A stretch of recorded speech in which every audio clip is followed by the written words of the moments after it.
अजब ख्याल मन में आवे लागल बा, सुरह सिंगार हमके भावे लागल बा।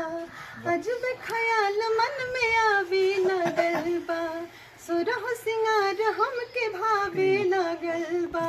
काजन काहे लाज लागे बार बार केहू छिड़ले बा, केहू छिड़ले बा दिलवा के तार, हमार मन उड़े लगल। केहू छिड़ले बा दिलवा के तार, हमार मन उड़े लगल। वाह रे वाह। अखिया के सोझा तू पिया जानी जा कमाए हो, बाटे तोहर फिकर हमरा तो बेजिया घबराए हो।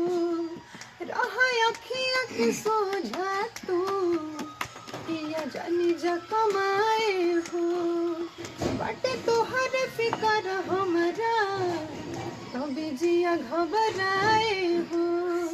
ना चाही सोना चानी ना चाही कार, कि नजर के सामने ही रहो भता, नजर के सामने ही रहो भता। अच्छा ब्रिजेश जी बोलो का कोनी हम भाई पहले कोने भाई जी पहले आवाज दो पता नहीं। होली समय राजा जी के होली में घर पे पौन राजा के घर पे, और होली के शुभ अवसर पे सभी होली हो कलाकार जाए। सभी कोई चाचा जी लोग सब कोई बैठे हैं लोग, तो इसमें कुछ थोड़ा सा होली हो जाए। होली हो जाए। हाँ थोड़ा सा एक तो बनता है क्योंकि होली के शुभ अवसर पे हम लोग सब कोई आए। ना होली ना हो हाँ मजा नहीं। मजा ना आए। चला दीजिए।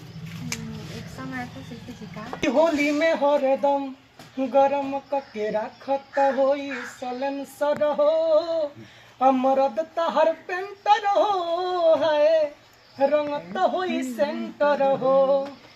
होली में हरदम गरम कके राखेला त सलेंसर हो, मरद हवे पेंटर हो है, रंगत रोज सेंटर हो।